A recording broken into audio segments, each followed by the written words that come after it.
Hello, welcome back to another episode of Cloud Structure. Today's topic is dynamic disk.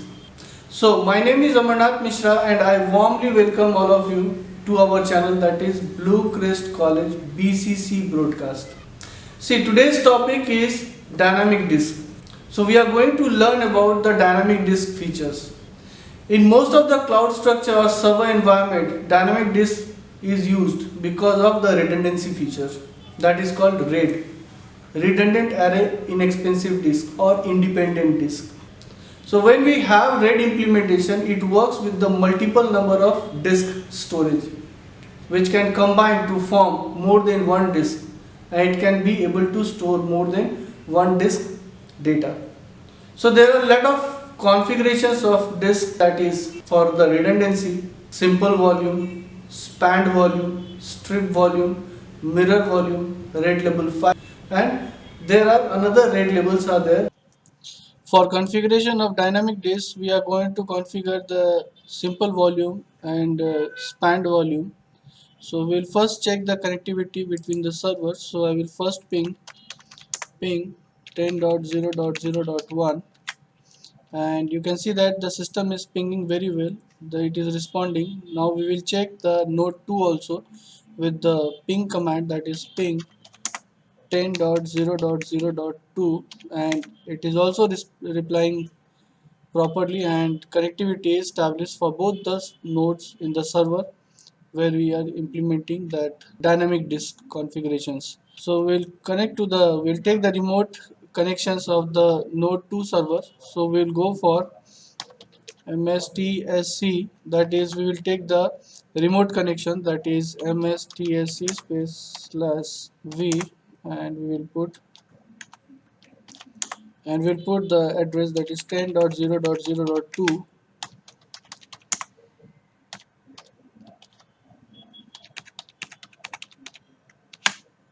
So it is asking for the credentials. We'll provide the credential. So we'll log into the server. So you can see that. So it is logging in. So this is my node 2 server. We have connected to the cloud systems. So now we'll move to the dynamic disk configuration. So we'll connect our server. So we can see that there is a server. So that will add the hard disk. So we'll go to settings, or we'll select that, we'll take the hard disk. So we'll connect to the settings, we'll move to settings, and then we'll add the hard disk over here. So we'll go to add hard disk, and we can see that we'll create one new virtual hard disk. The welcome wizard has appeared. So we'll go to the next, and we'll create VHD disk over here. So we can see that it will support up to 2 GB hard disk, and VHDX will support up to 64 terabyte of hard disk. We'll move to the next. We'll put in the dynamic expansion. We'll not put in the fixed expansion. We'll go to the next, and you can see here it has taken as a disk, virtual disk, and we'll put the number of disk 1, and we'll go to the next. So it will take a size of the disk, we'll put 5 GB, and we'll create the hard disk over here. So go to next and finish. It has created one hard disk, that is for the 5 GB. So we'll change the name. So name has been so we'll change the name of the disk. We'll put 11 and go to the next. We'll put the same 5 GB next, and we'll complete the configuration. So one disk has already added. We'll also connect one more disk. So we'll go to add disk, and we'll create one more disk. So we'll go for next, we'll use VHD, and we'll put the next. We'll go for dynamic expansion, we'll go to next, and we'll provide here disk 12, and we'll put the same location. We'll not change the location of the disk. We'll put here 5 GB, and we'll go to the next, and then we'll go for finish. So here you can see that the two disk is already configured. We'll configure one more disk, in this case connector. So we'll add his, we'll go to the new virtual disk, because in the RAID configuration at least we need some of the criteria. There are 3 disk requirement. So we'll go to the next, we'll add one more VHD, and we'll take a dynamic expansion. We'll go to the next, and this time we'll put the 13. So we'll move to next, and you can see that we'll put the 5 GB of storage space, and we'll move to the next, and everything is fine. We'll finish this. So we have attached 3 hard disk over here. So we'll apply all these 3 hard disks, and it has been configured. So now we'll start our server, and we will do the dynamic disk configuration. Dynamic disk configuration is very important for the redundancy features, where we need multiple number of disks, and we increase this disk with the help of span disk mirroring. We do the RAID configurations. So these are very important, the things which we use in the for the storage solutions, and we need to configure these disk solutions for the purpose of redundancy features like RAID implementation, RAID level 0, RAID level 1, RAID level 5, RAID level 2, RAID level 10. So there are a lot of features are there which is involved in these RAID configurations. So when we install the disk, because see multiple number of disk is required to configure this kind of redundancy features, where the redundant data will be displayed as per the fault tolerance.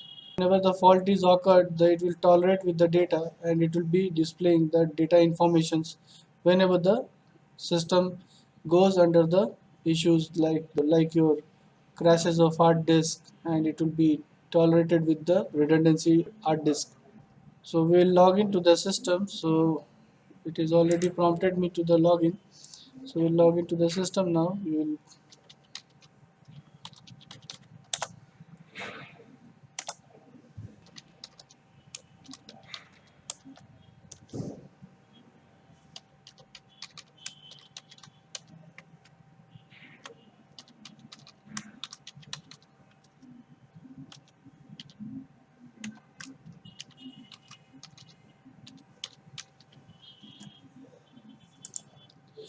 So we will log into the system.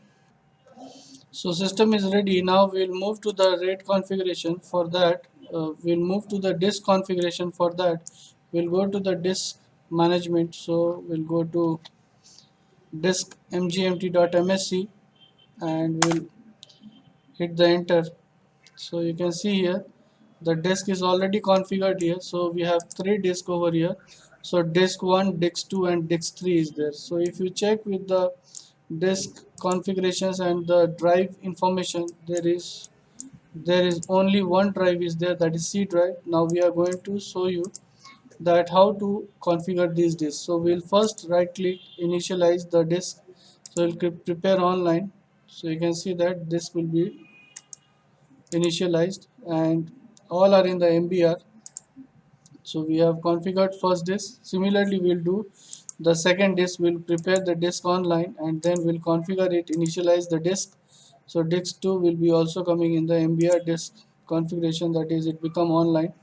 Now we'll also initialize the disk of disk 3, that is online, and we'll also make it initialize. So all the 3 disk is up. Now we will implement this disk from the basic to the dynamic. So we'll select the disk, we'll right click, and then we'll move to the conversion of the disk to the dynamic disk. So we'll use disk 1, disk 2, and disk 3. All these 3 disks we will configure as a dynamic disk, because we are going to configure the dynamic disk configuration like simple volume, span volume. So first we are going to configure the simple volume. So you can see that the disk is first disk is disk 1, and there is a free space, that is unallocated space. We'll right click here, we'll go to the simple volume. So when you come to the simple volume, a welcome wizard has appeared as a simple volume wizard. We'll go to the next, and you can see that there is the space is displayed. So it is showing the availability of the space. We'll put here the space like 500 MB of disk space, and we'll go to the next. And when we go to the next, it is showing that E drive it is assigning with the letter. We'll move to the next, and NTFS file system will be formatted. We'll put the next, and finally it will be finished. So you can see that it will create a simple volume. So the simple volume is also used to store the data, and it will use to create from one single hard disk, and the partition will be created and space will be available in the disk. It will be displayed in the system for the storage. So you can see that it is available for the storing the data. So this is the simple volume. Now we will also configure the spanned volume. So if I want to use the spanned volume, it will take more than one disk for the addition of this space. So you can add different allocation of size of disk space, and we can add to the spanned volume. So we'll right click on the free space, that is unallocated space, and we'll use as a spanned volume. So we can see that the welcome wizard has appeared and it has pop up. So we'll go to the next. We will use the different disks over here. So we'll use all the 3 disks, and we'll use different space allocation of the disk size. So first we'll give 100, second one we'll give 200, and third one we will give 300. So total is 600 MB of the size of the drive will create, but actually it is taking different size from the different disks. So disk 1 is providing 100 MB, disk 2 is providing 200 MB, disk 3 is providing 300 MB. So there are different size of the disk space is available. So it will create, finally it will provide a drive letter of assigned letter, that is F drive. We'll hit the next button, and you can see that it will be provided with the NTFS file system. It will format the drive, and finally we'll go to the next and we'll hit the finish button. So it will create 600 MB, but it will take the space from all the 3 disks. So you can see that the disk 1, disk 2 and disk 3 has taken so 100 MB, 200 MB and 300 MB, but end users will get the space like F drive, and it will have a 600 MB. We can see the drive, and it is available for storing the data. So it is 600 MB is there. So we can store the data over here, but it will not give any redundancy, whereas the simple volume also, if I go to the simple volume, it will also not give any redundancy. The spanned volume will also use to store the data, but there is no redundancy. It is available to store the data for different allocation size. So this is spanned volume. So we have seen that it is configured with the simple volume and spanned volume. We can also store the data in the simple volume and spanned volume. So this is the simple volume where we can store the data over here. So we'll create some data and we'll keep it over here. Like bitmap image file, we can create and store it here. We can create contact list. So we'll put contact list user 1, and we can also store the data in the spanned volume. So we'll also create here new text document. We can also create contact list, that is user 2, and it is able to save the data, but there will be no fault tolerance will happen if the disaster occurs. If disaster occurs, there will be no fault tolerance within this storage. So this is simple volume and this is spanned volume. So I hope you have learned that how to configure simple volume, spanned volume. If you want to learn more about the technology like cloud computing, server infrastructure, routings, switchings, so please visit to our college, Blue Christ College, 77 Wilkinson Road, Freetown. Thank you.